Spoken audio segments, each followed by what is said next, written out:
If you don't really know, I'm David Parry. I'm one of the development officers working across the North East. So part of my role is to engage, obviously, through clubs in the North East and then into a national level. So 2 weeks ago, we had Lindsay Dunn, who's part of the swimming and talent team, come through and talk about the swimming pathway and how swimmers transfer through the pathway, the expectations of those swimmers, etc., etc. So an educational session for parents, teachers, coaches and swimmers. Today we've got Andy Shepherd, who's part of the England Talents sports science team.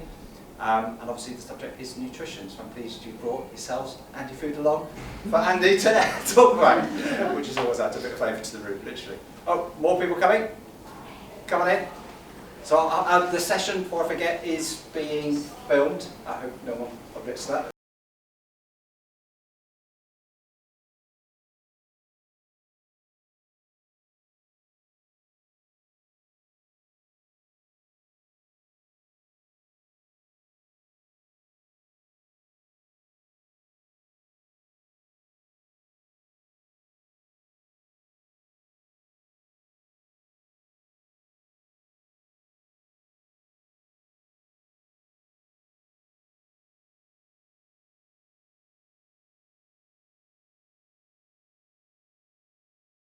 Entry level all the way through up to Olympians. And I think the big key message and the big thing we're going to talk about today is how we start that process.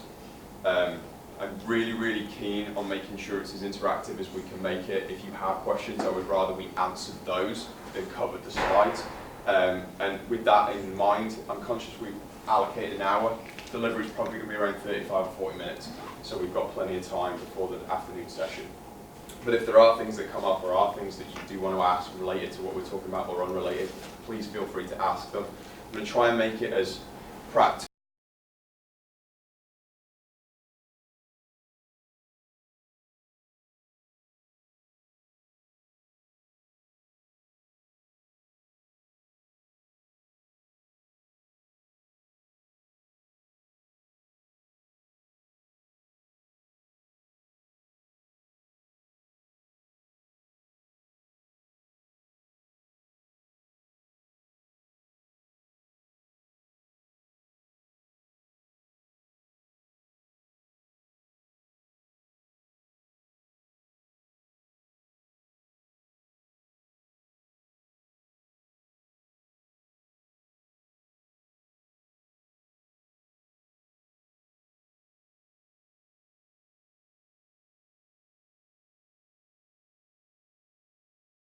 Slides on and my contact details, but they'll be there, easy to download.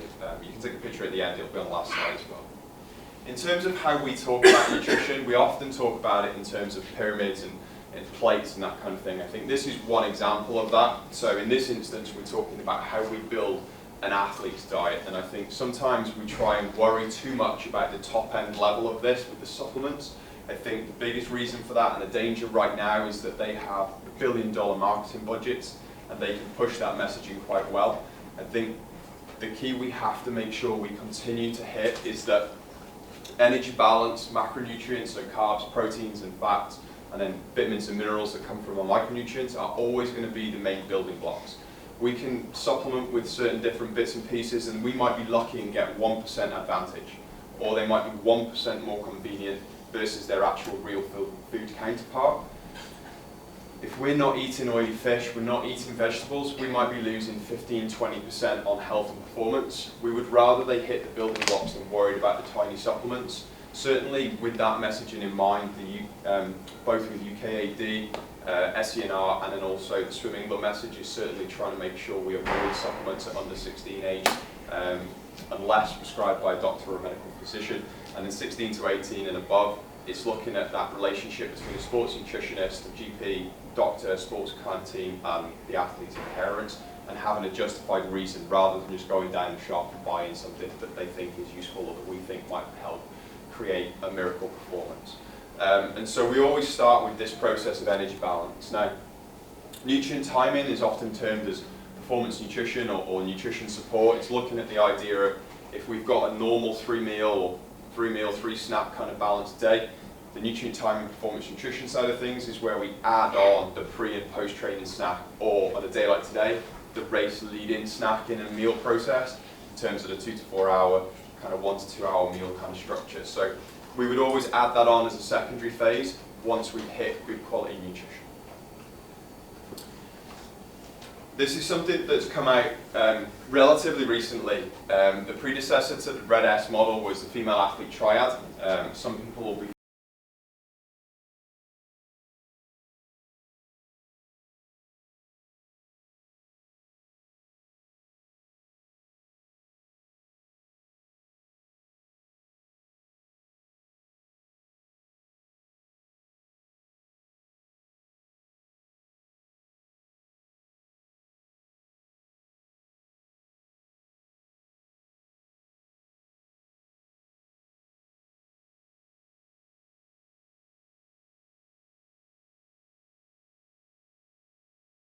to that process. So we get quite often an issue around constant and ongoing illness. So whether it's a cold that they bounce from one to the next, whether it's something more sinister, you sometimes get gastrointestinal illness, you sometimes get a downregulation of hormone production, you sometimes get slowed growth rates.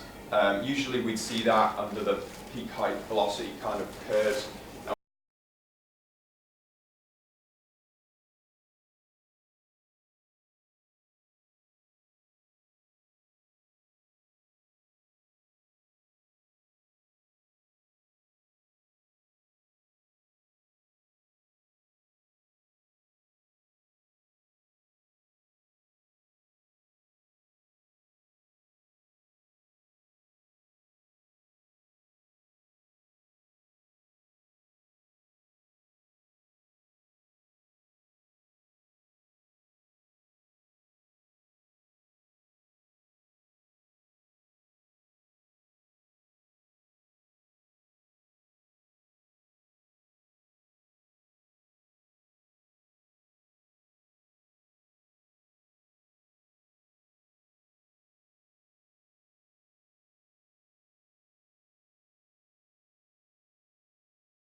Are growing, they'll use way in excess of that. It will be quite sporadic and you will find that it is quite intermittent, but during those periods they may have a higher appetite and may need to eat more. It's not just that they should eat more junk, we would always want them to keep good quality in there, but their energy need may spike quite heavily and we want to try and balance with that process to make sure we avoid these symptoms. But if you have an athlete that constantly is unwell and there are very low appetite or very low intake kind of stuff going on, it's something certainly to flag with the supporting team and allow us to support that process. In terms of the way we approach food, I think this comes into the concept that a lot of the time food messaging and nutrition messaging is very much aimed around being sexy and selling books or getting subscribers or promoting a message, and you see that a lot with different diet programs. They come up with weird and wonderful names, celebrities endorse them. Right now, one of the very popular methodologies is the idea of a high-fat diet, and being fat adapted is something that people often speak to me about. Essentially, when we're dealing with swimmers, the aim is to get from point A to point B as fast as possible. And in that environment, carbohydrate is still king. There's no exception to that. Carb is a faster fuel than fat. And so when we're talking about athletes, and we're talking about athletes who are speed dominant, whether it's a 50 sprinter or a 1500 meter swimmer, you know, total time of effort is still only 15 to 18 minutes long, even in that total distance. We're looking at carbohydrate being the staple part of their diet. Now, how much is dependent on total volume and total intake need, but it will form a good part of most meals. So we would try and aim for, if we were saying somebody eats 3 meals a day and snacks, the meals we might try and give them the messaging of carbs, proteins and colour as their backbone to that. We always want that carbohydrate to be slow release. So trying to get them to have, you know, pastas, breads, rices, grains, potatoes, that kind of thing, rather than happy faces at school or lots of chips and processed foods. We're also looking for cereals, and this one's usually the more challenging one with young athletes because they have quite a sweet palate at breakfast, and a lot of the advertising is aimed at them around breakfast cereals, but we're essentially looking for breakfast cereals that look and taste like cardboard, quite boring, quite bland.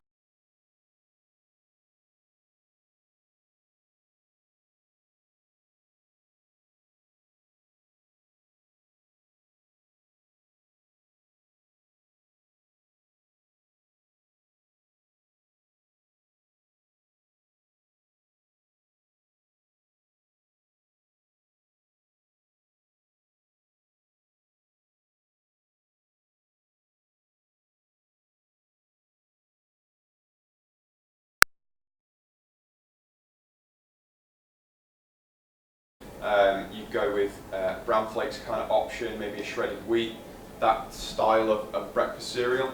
Now, they're all incredibly dull, so what we tend to do is give options of either adding, swapping milk for a yogurt, we might add fresh fruit to it, we might add other options in and around it to try and make it a little more exciting. If someone currently is eating bowl after bowl of crunchy nut cornflakes, we're probably looking at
you could make it quite versatile. There's plenty of recipes on there.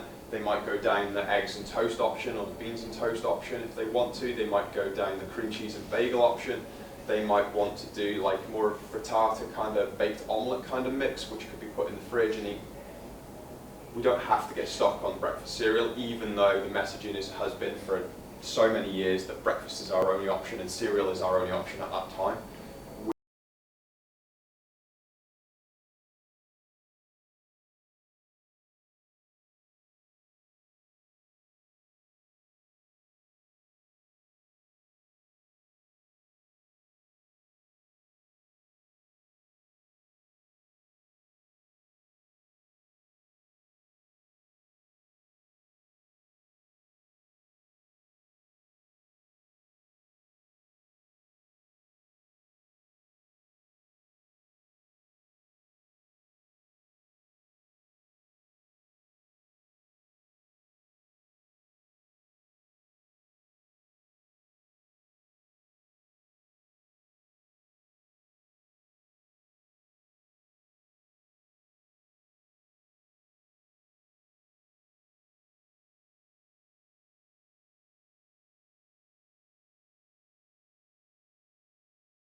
So that kind of sticks with them. That's what we would, one of my colleagues, Jasmine Campbell down in the south, talks a lot about in terms of the juvenile palate. It's quite a young taste buds kind of scenario where they find it quite difficult to transition into more stronger flavours.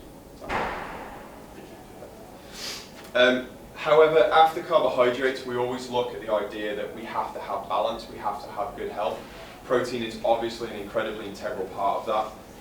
Our young athletes will be growing. They need building blocks to do that. Protein is quite an important section within that element. Now, what we sometimes get confused about and sometimes is poor messaging on our behalf as nutritionists. We're not saying they need to be consuming the same amount of protein as The Rock or Hulk Hogan and that kind of model. We're just looking for around about 1.2 to 2 grams per kilogram body weight. So for most young athletes, it's anywhere from 50 to 100 grams of protein. Chicken breast might have anywhere from 20 to 30 grams of protein in it. A pint of milk is around 20-25 grams of protein. A pot of yogurt, 15 grams. So through normal eating, they can quite easily get to that level, but we have to be consistent with it. We would aim for something every 3 to 4 hours if possible. It doesn't have to be huge amounts, but by doing that, we make it available on an ongoing basis and give them the building blocks throughout the day. Obviously, when we add exercise to it, no matter what the exercise is, they'll create small muscle damage, which creates repair and improvement. We'll all do it, whether we're walking down the street, whether we're doing a heavy workout, whether we're in the weights room or doing a long run kind of scenario. There's always that repair process, but the base model is to continue around that number. We don't necessarily need to exceed it. If it goes above it slightly, that's fine too. We don't get very severe symptoms if we go and have a barbecue kind of joint or some kind of the Brazilian all-you-can-eat meat buffet kind of things. It's just quite an uncomfortable feeling when you do that. but the protein element isn't too bad. So we would always try and incorporate little bits and pieces of it. We would try and drip feed it throughout the day. Certainly we would vary it. Dairy is massively a fan favourite of mine. It's incredibly good from a calcium perspective, but if anybody's following a dairy-free diet or they've got lactose intolerance or A2 milk allergies in their diets, that's absolutely not a problem. We just have to be very, very aware that those type of products, so the lactose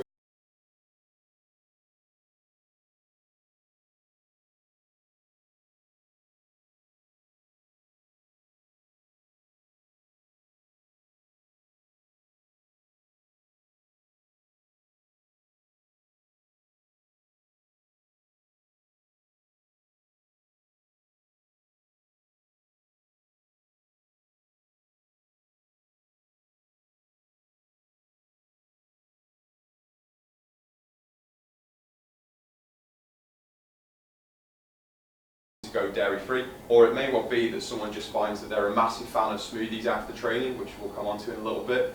A lot of the smoothie recipes right now are almond milk related or alternative milk options. Now, you can absolutely just swap in milk for that if you want, but if you're following the recipe as written, you tend to find that you go down that alternative milk option, and you just have to bear in mind it's lower than maybe a normal dairy alternative would be. So if in the example of breakfast cereal, they go from having crunching nut cornflakes with 300-400 mils of milk on to having a smoothie that's almond milk, we've lost those carbs and protein elements. We may still get the calcium of the milk that's fortified. So protein's an incredibly important part of their diet. It's something that we want as an ongoing basis and through the week. We obviously try and go for what we would describe as complete proteins, so from food essentially. Fat is the next one now. It's really, really important that when we're at this point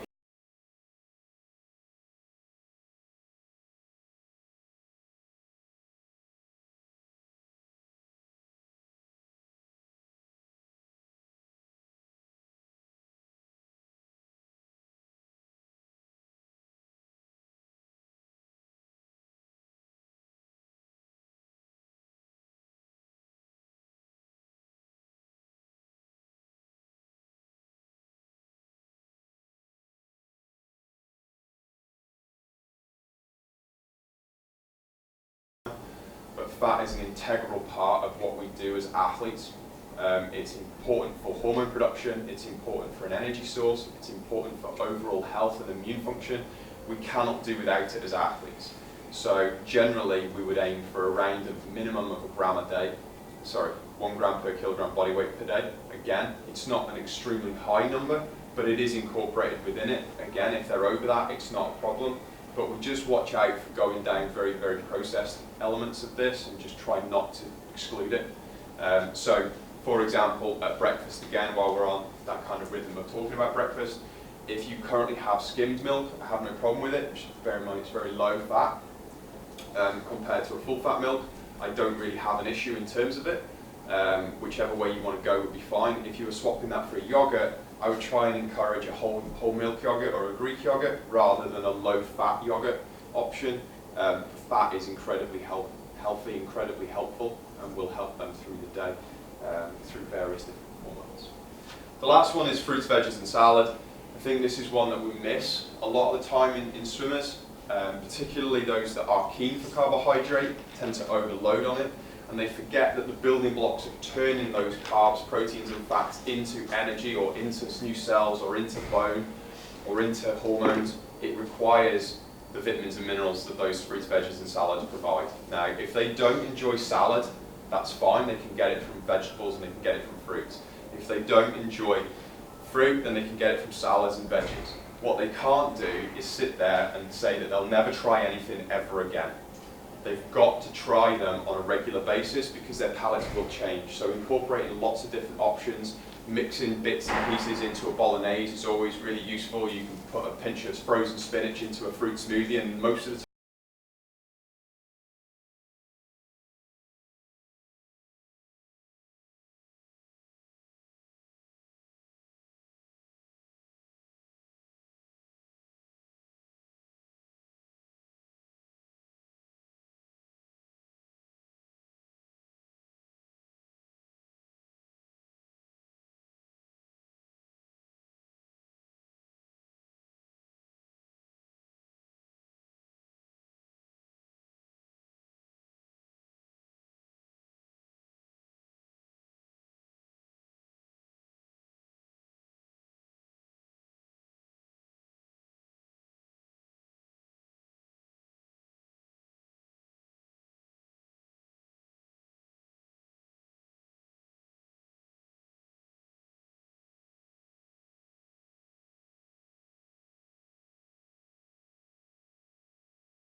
Certainly in terms of colour, we try and make sure we get a good spread. Sometimes we try and encourage the variety, and if someone's really struggling, we ask them to hit the rainbow. It's not a perfect solution to getting all the vitamins and minerals across the spectrum, but it is better than them eating 4 apples and having 3 glasses of apple juice, because that's only really one tiny little bracket of the vitamins and minerals we're looking for. And in terms of that supplement messaging, a lot of the time supplements will try and have the kind of messaging around multivitamins and minerals that they're trying desperately to hit optimum. They're generally not. We can do a much better job from a variety of diet and through fruits, veggies and salad that we're eating rather than a multivitamin and mineral. Generally we don't absorb them as well, so we try and incorporate it from food first as our approach. The time that then becomes more specific is around training. So a lot of the messaging we just talked about is around normal day meals, whether it's a training day or a rest day, whether it's a weekend or a weekday, it doesn't really matter. Obviously there's quite dynamic kind of processes in there around home versus school versus packed lunch versus catered kind of options. But when we move into this process, this is when we're looking at immediately after training. Now the body is much more able to absorb and store carbohydrates and protein immediately after training. So that's when we optimize trying to feed it. Now, in the same respect as we've just talked about slow release carbohydrates with lots of grains, post-training we're looking for it to be a little bit more readily available. So we're looking for something that's going to digest easier and digest quicker, to be available quickly to absorb and store in the system. Essentially what we're looking to do is have them train and replenish the energy that they've used in that training session. If we were looking at a competition day, we'd be saying warm up, have a little snack. Race, swim down, have a little snack. So we're topping up constantly through the course of the weekend. So what do we look for? We look for carbohydrates. Essentially, we can vary this. I think the fan favourite in swimming is a cereal bar. It isn't necessarily the best option. I'm certainly not keen on them myself for recommendations. Certainly if we are going down that line, we would try and go for one that's a little more of a whole food, like a 9 bar, which is essentially compressed dried fruit.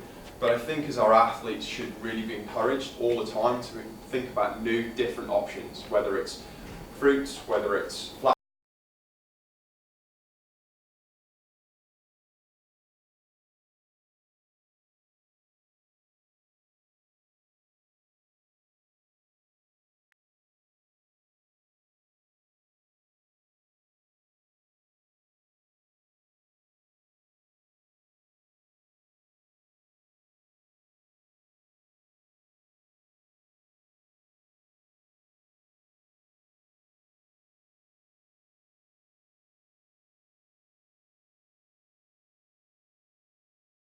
This isn't our finished product athlete, it's not the finished product in training. We can work on these things over time, so creating a habit is more important than anything else. But we're looking for anywhere up to 50 to 80 grams of carbs. It's quite a lot. If our athletes are going from training, eating something and eating immediately when they get home, that might have to shrink slightly in terms of that 50 to 80 grams. Or we might have to just accept that our appetite come dinner might be slightly lower as well. So there might be a balance in there, but essentially if they're going to have this within 30 minutes of finishing and then their meal is another hour away, then they should be absolutely fine. I'll usually polish it off, no problem at all. Appetite tends not to be too much of a problem with young swimmers. Hydration. So with this we tend to go around a lot of the fluid options that are quite easy to get hold of. So water is a great source. We can incorporate things like fruit juices.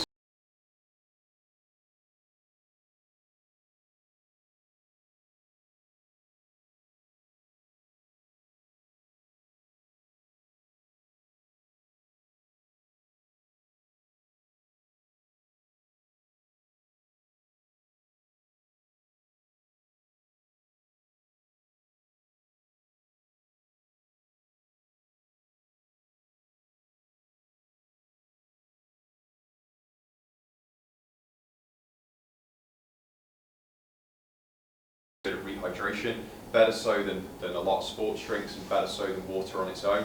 So it can form a great part of that rehydration process. As athletes get older, we sometimes tend to incorporate hydration testing, whether it's weigh-in before and after and seeing the weight difference. We try and recommend fluid content based on that, but at this age I just want them getting into that habit of drinking. It may well be that they're really bad drinkers in the session and they come away with a litre after they went to the pool with a litre. and it's just encouraging them to drink that over the next 2 hours to try and catch up if they needed it. Sometimes they'll do a very low session and they won't need it so much. They'll need something, but maybe not the total volume that in a hard session they might do, or in a very hot pool they might do. So there is a balance in there. But rehydration is incredibly important. If it's very late at night, we would try and be on it in the session so that we're not drinking huge amounts afterwards, so they're not getting up in the night all the time to go to the toilet as well. There is a little bit of a back and forth there. And then rebuilding is a protein. 20 to 40 grams has been shown to be the ideal amount for that. Again, we're looking at incorporating quite healthy natural protein sources, whether it's milks or yogurts, whether it's a boiled egg or something like that. If it's quite tricky to get to, some of our athletes will choose no-drain tuna and things like that. It might be chicken breast, but a lot of this is a conversation around food hygiene versus convenience versus eating a piece of chicken on poolside isn't always the best policy. So it's just making sure they balance, but we can incorporate lots of different options, ones that work for them individually. It's not necessarily that one particular snack is right for everybody, but we try and do it within 30 minutes. If we were looking at our ideals, we'd say the sooner the better. 30 minutes is a good cutoff. It helps those most distracted by life, whether it's by talking to friends or packing kit bags or doing other things. 18 months ago, it feels like all the swimmers were chasing Pokemon around poolside. Can't predict it, but they do weird and wonderful things sometimes.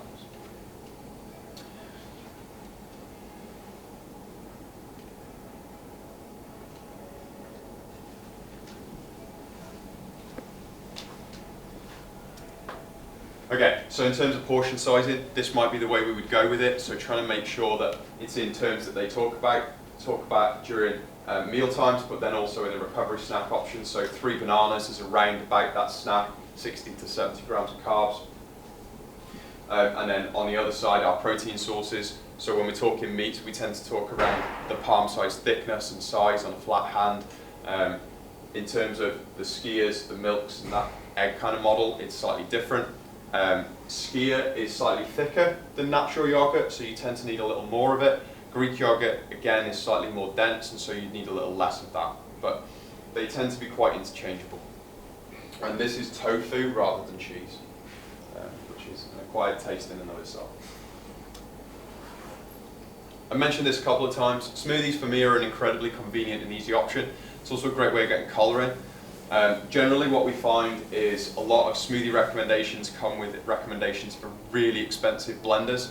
You don't need a really expensive blender to blend something up. The hand blender here is 10, 15 pounds. The Nutritional is obviously more like 50. The Breville's in between.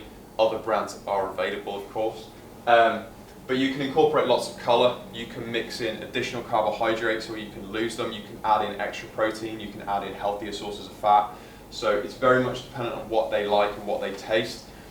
We can have it for breakfast, but if we're going post-training, we would just monitor and limit the amount of fat content in there. We want to speed up digestion, not slow it down. And the fat content will just slow down to stomach emptying, so we just have to be conscious of that. So if they're a big fan of nut butter, we might not put it in our one after training.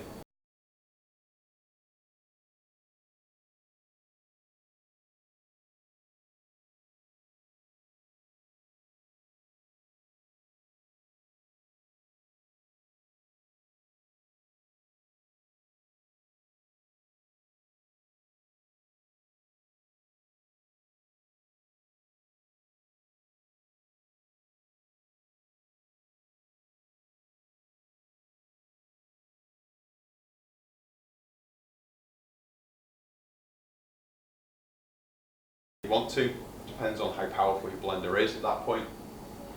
And then we can add little bits and pieces. So a lot of the time when we're working with athletes, we'll try with a protein base post-training. We'll add 2 portions of fruit normally, and then we might add something to taste it or flavour it, maybe a pinch of spinach or something like that to get in some extra iron and an additional colour. It doesn't have to be mind-blowing, it doesn't have to reinvent the wheel. But it can be a great way of getting our athletes excited about some colour as well, and particularly on a hot day like today, and hopefully more to come, having it with ice in post-training can really help in terms of that cooling post-hot environment like today. These are some snacks that Jasmine Campbell kind of came up with. They're a really great option as to snack builders. So these can be used post-training, but they can also absolutely be used during the day.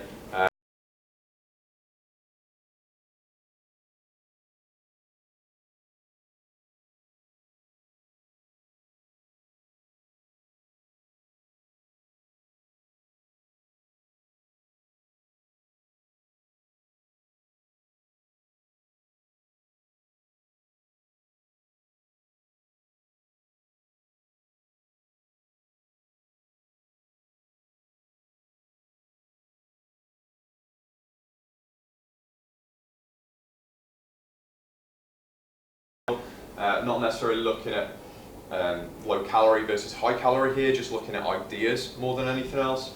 Things like nut butters are really, really good sources of protein and really good sources of healthy fat.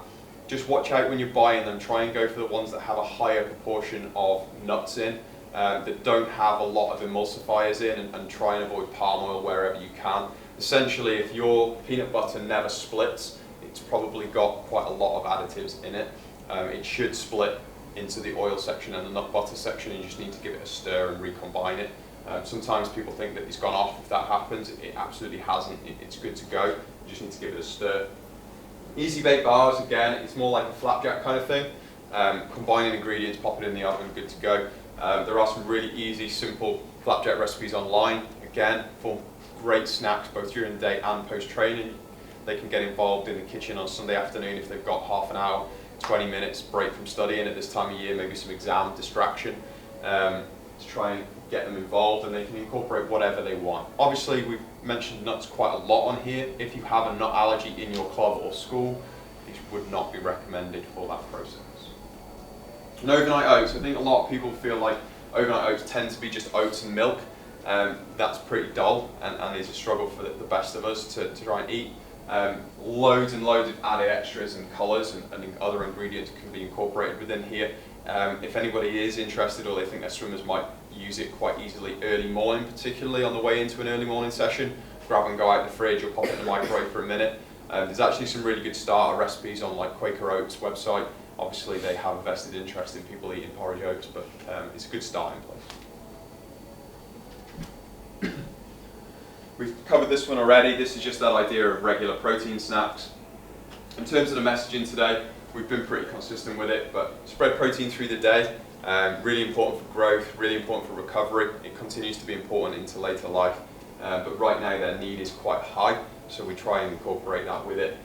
Fuel for the work required, so when they're working harder or when they're growing quickly, we try and incorporate a little more carbohydrate and a little more volume so that we're avoiding that low energy availability. Post-training, try and make sure they've got a recovery snack of some description, but in an ideal world, it's combination.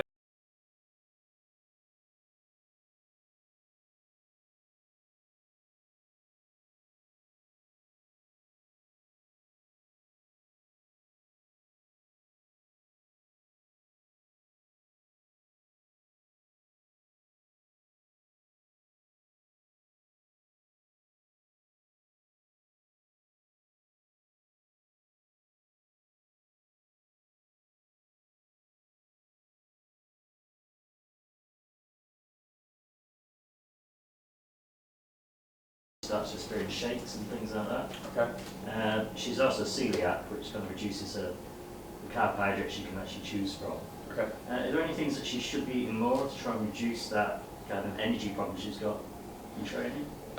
If I'm honest, the celiac stuff probably reduces choice, but shouldn't reduce potential volume, I guess. So if it is, if we're saying it's an energy issue, then I would be more looking at total volume over the course of the day.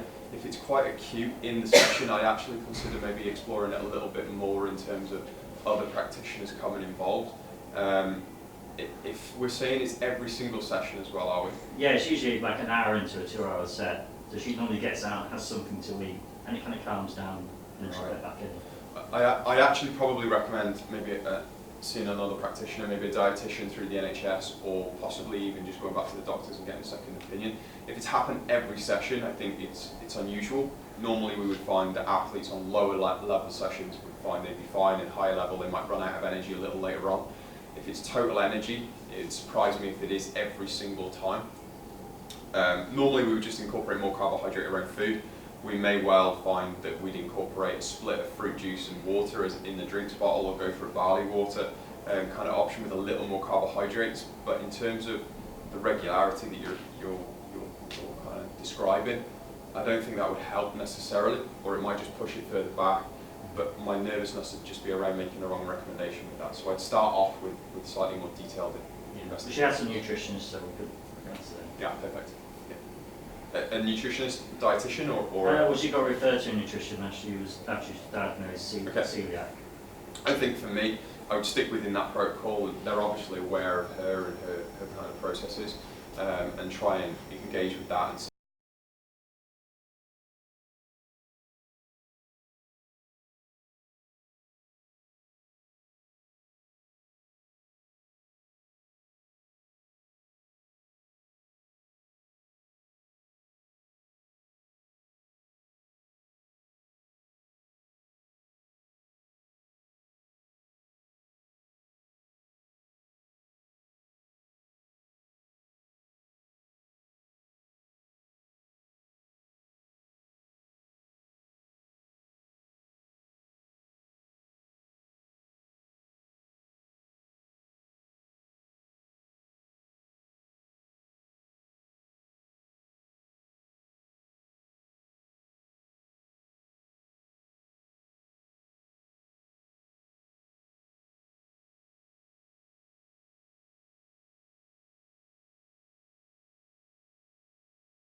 would essentially try and be on a timeline where 2 to 4 hours before their first race, we would have breakfast. So if their race is later on, we might have a small snack, then have breakfast. But there's no need to carb load or anything like that. You know, we do that with marathon swimmers, but not really anybody else. And there's even a discussion right now about whether a marathon swimmer should be carb loading or not. But in terms of it, essentially, we're starting Saturday morning full of energy. So there's no real need to do anything different Friday night or to overload Saturday morning. A lot of the time we find that swimmers, particularly in hotels, need to sample everything on the menu. We try and stick to normal size portions, normal size kind of foods, normal type of food, so that they're in that rhythm. Because if you overeat at breakfast, you tend to get quite a lot of lethargy, discomfort and bloat.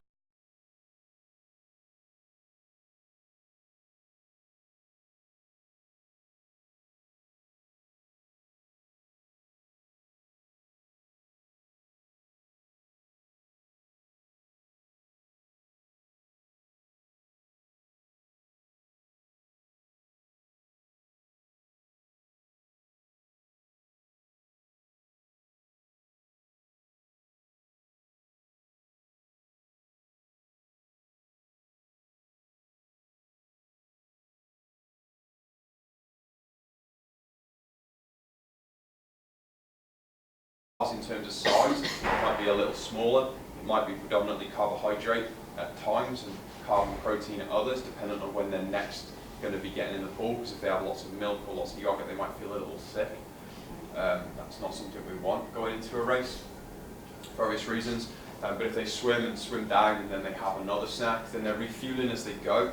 What that allows us to do is, if necessary, move the lunch later or earlier, because lunch isn't the thing that's then going to fuel them for the rest of their swims. It's just there to help feed in a fullness, make them feel satiety kind of after the meal and a little bit relaxed. It's a bit of downtime for them. In the same respect, we're also not encouraging them to bring their lunch on poolside and boredom eat all morning long, which sometimes we also find with swimmers when there's long periods between races. With our older swimmers, when they go heat and final, morning and night, it's more of a specific strategy and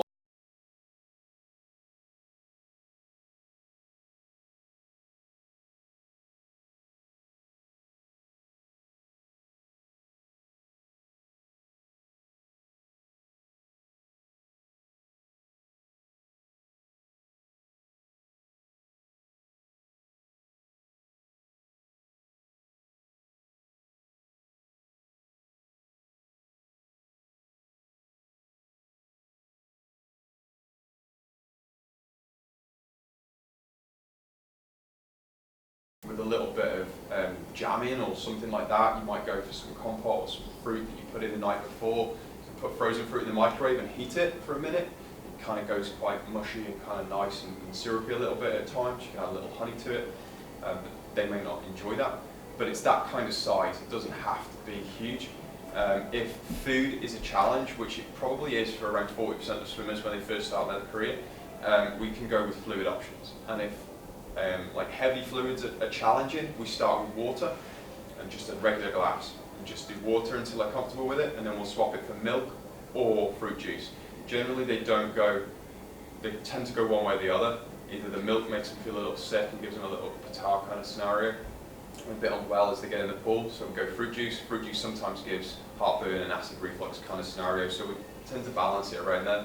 And then we might go for half a banana if we go down the fruit juice line, or we might swap them over and see if they'll have the milk. With the milk, we might then transition into that yogurt idea. In terms of an ideals, yeah, we're maybe looking at half a glass of milk or a glass of milk and a banana, or a mini saurine loaf and a yogurt or something like that. But those are just two examples. It could be any weird and wonderful combination that they'll eat. I had one swimmer once who'd have barbecue chicken first thing in the morning, because that was just all he could eat. He'd prep it at the weekend, he'd have it for the first 3 days of the week, and then prep some more. He'd just cut chicken breast up that he'd seasoned himself into small chunks, and it just settled him at 4:30 in the morning. It was just all he could eat. Everybody's different, right? Question. What's the view on bought smoothies? Because although I love the idea of making them, I think it's a real struggle to get my daughter to eat anything immediately after training.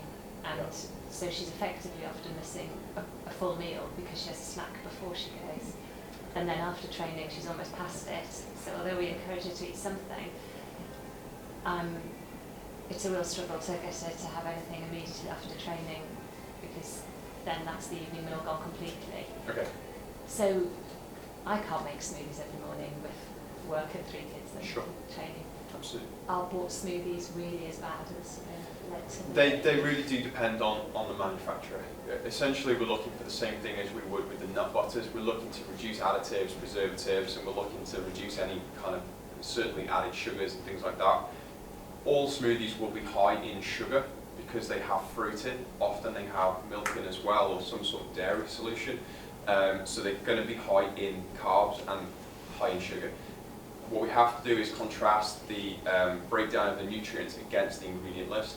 And if sugar appears, or anything that's got an O's in it, so glucose, sucrose, high fructose corn syrup kind of options, we try and minimise or limit those, and probably would say they're not ideal. The other big thing you want to watch for with bought smoothies is a lot of them have started adding proteins to it, so either a soy protein isolate or a whey protein. We've no way of knowing if it was tested or not from an anti-doping perspective.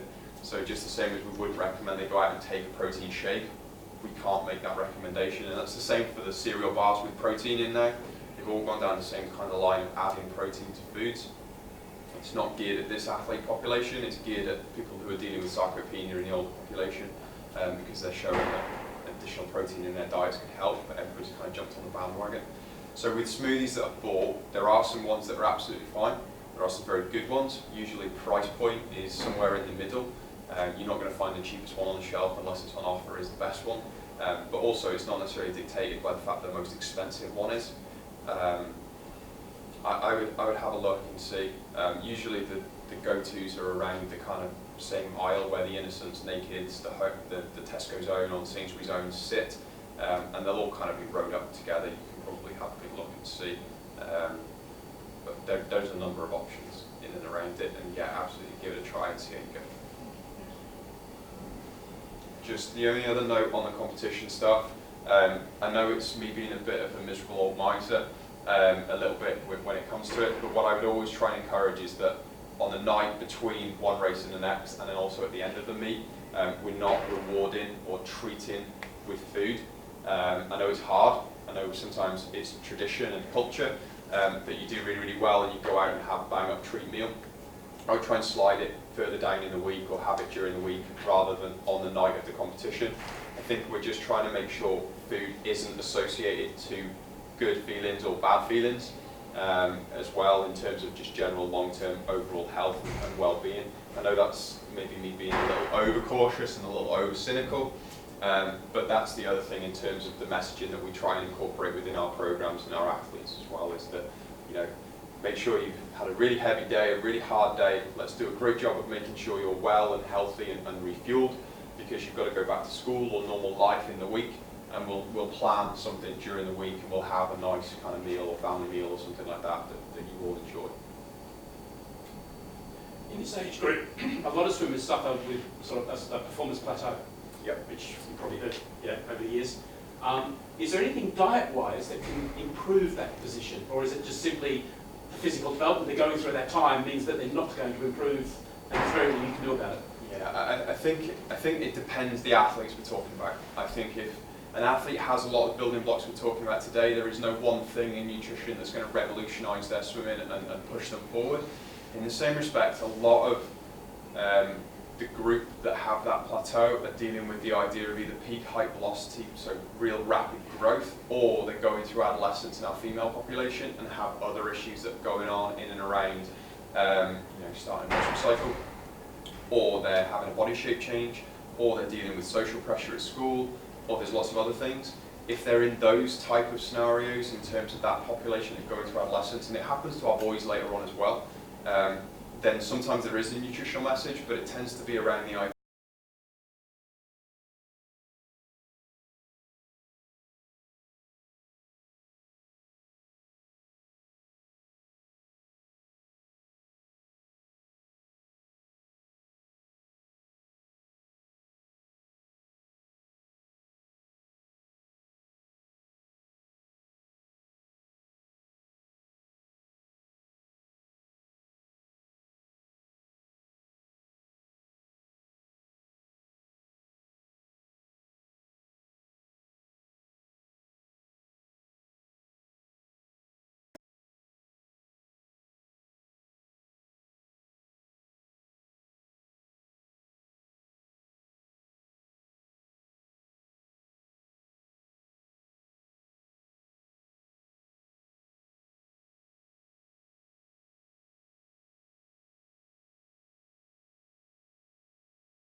I'm just interested in whether there was anything that in your research you've done and so forth, whether there's anything that would help. And what you're saying is that basically you just follow the same diet rules, and you know, they will end up coming out of it. But that is the aim. If you're doing the diet right, then that will give them as much benefit as they can get. Yes. Yeah, absolutely. Yeah, and it's just their support, and I think certainly the female athlete population is the biggest challenge because there is a dietary change in adolescence where we need to incorporate more iron in the diet, and other kind of restrictions that happen post peak height velocity, where reduction in energy need kind of comes down, and we just have to be a little more planned, and where that fuel for the work required message becomes even more prominent. We want to fuel on hard days and not so much on light days, but those are educational processes, I would say, and trying to make sure we're consistent with our messaging and consistent with our approach. And also, we deal with real life, like the super busy, you know, kind of environment that our athletes and you know, parents, chefs, and taxi drivers are in. You know, lots of minimal time processes. How can we get fast meals and that kind of stuff? And our advice is related to that, rather than just saying, well, you know, this is our ideal and this is the way it'll be and this is the only way to create a fast swimmer. That's not the case. They come from all walks of life. They all come from different backgrounds. And the other unique thing in swimming is when you line them all up on the blocks, they're all different shapes and sizes. So, you know, we're in a unique position within our sport that, you know, you've got a great opportunity as long as you're consistent and stay within the sport and attend training, build your knowledge over time.